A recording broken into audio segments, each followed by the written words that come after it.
So I've had a lot of people requesting us to make a video on how to actually mine DigiByte. So I did show you a video, it would have been previously, about how to mine altcoins, but some people asked for a dedicated video on how to mine DigiByte, going through basically the whole process. Because I did mention in that video that DigiByte is the main one that people go for because of the difficulty. It is low enough where you can hit it reasonably quickly on a Bitaxe Gamma or a Supra. And we'll kind of go through all of the numbers today, how to set it up, and then the profitability, kind of what you're expecting to solo mine on it, and you can kind of make your own judgment of if you want to solo mine DigiByte. I do want to start off by saying, personally, I think you should solo mine Bitcoin with these, but at the end of the day, if people want to know how to do these things, I guess it does further the whole movement if people are buying them and getting the message out there. So before we get into all that, I want to thank the sponsor of this video, Crypto Miner Bros. Since 2018, CryptoMinerBros.com has been the premier site for top-tier crypto mining hardware, earning the trust of miners across the globe. The prices displayed on their site cover shipping and DDP straight to your doorstep, ensuring no unexpected costs at checkout. They deliver to over 100 countries and even provide lower invoicing options to help you cut down on customs fees. Payment is a breeze with options like direct bank transfer or cryptocurrencies including Bitcoin, USDT, or Ethereum. With over 250 ASIC options, they stock some of the channel's favorites like the Bitaxe Touch, and the Avalon Nano 3S. Join tens of thousands of happy customers who rely on CryptoMinerBros.com for dependable hardware fulfillment, clear pricing, and a top-notch service. Check out CryptoMinerBros.com today, link in the description. Okay, so we're going to go through the whole process of how you mine DigiByte, and then we'll cover some profitability later on. So on the dashboard, this is going to be what you're seeing, probably if you're mining Bitcoin and you want to switch over to DigiByte. This is the dashboard for a Bitaxe Gamma, and we just switched dashboards because I wanted to use this one instead of the other one. But the main thing that you want to find right here is the settings. So this is where you're going to input your Stratum host, Stratum port, and Stratum user. So the first step is to get a DigiByte wallet. So you can't necessarily mine to a Bitcoin wallet on a DigiByte pool. I don't think that necessarily works. So you'll want to find a DigiByte wallet. So you can get a hardware wallet. You can just download it from the DigiByte website. Or you can use external wallets. I recommend you don't use an exchange wallet, firstly, because if you mine to an exchange wallet, sometimes exchanges will block you and they'll stop the transaction coming through if you do hit a solo block. So I recommend going for either a hardware wallet straight from here or software wallet. Normally they have them on the phone. I believe if you want to use a software wallet, this one is GitHub. But there is a wallet called Coinonomy, and that should be on the App Store. And that's the one that we use just because we want it to mine to a wallet and then we'll put it to Binance as a transaction. That's mainly where I would put it up to, is an exchange. You're probably not going to want to hold on to DigiByte, but if you're trying to make this slightly profitable, then you would use an exchange to sell it. So the exchanges that actually hold DigiByte, there is a vast amount of them. So Binance, SafeBit, Gate, OKX, Bitmart, LBank, DeFi, KuCoin, Bybit. So a bunch of places that you can actually sell this. As I said, I don't recommend getting a wallet from here because a lot of them do block you if you're mining into an exchange wallet. So once you actually have your wallet address, that's the first step that you need. So you need a wallet address for actually mining. So I do want to note that the DigiByte wallet addresses, you have three versions. You have, I believe, Legacy, Default, and then there's another version, which is a newer version. I believe that you can use all three of them when you're mining DigiByte. So the first step, once you have the wallet address, is to input your wallet address here. So in the users, and that's just going to stay there. That's the address that you're mining to if you are going to be solo mining. Now the next part is to pick a pool. So you want to go over to miningpoolstats.com and you want to filter, or you could just scroll down because DigiByte is down here, but you can filter up here for SHA-256, or you can just click on DigiByte here. Now you want to look for one that is solo mining but also in your region. So all of these will be worldwide, and then the flag represents if it's just blocked to a certain region. So you can have Germany, USA, EU, Asia. All of them are pretty much the same. It's just the closer the node, the better ping you'll have to the node, and that will stop a lot of shares being rejected.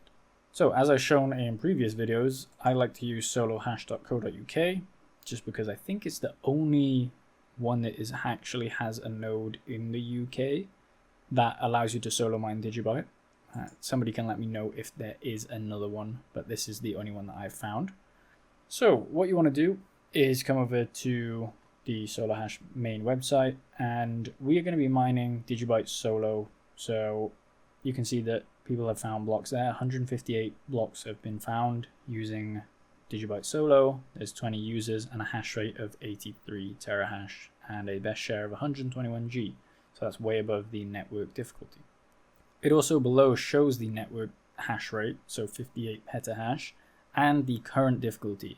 So this is the difficulty that you have to hit on your miner. If we go back here and go to the dashboard, you can see your difficulty right there. So our best difficulty is 1.21, and the difficulty currently, it did just change, is 797 million for the DigiByte network. So let's move on to actually setting this up. So once you have your wallet address and you've selected your pool, as I said, you can use any pool out there. Mainly I'm using the UK one, but if you are looking for one that is regional to you, I'll just shout out solo mining here and I'll show you how to connect or get the information. So once you've selected which pool you want to go to, normally you'll want to copy the Stratum host and the Stratum port, which looks like this. So this is the host and this is the port. And what you want to do is pick your region. So Europe, Canada, USA, Australia, Singapore. It's the same for all of them, same port, but just a different host. And you just want to copy those into the respective ones here. As I said, I'm going to be using the solo hash because it gives us a better connection to the pool. So you can also copy and paste it, but you can see here DigiByte and solo. So you want to take this as the stratum and input it in here.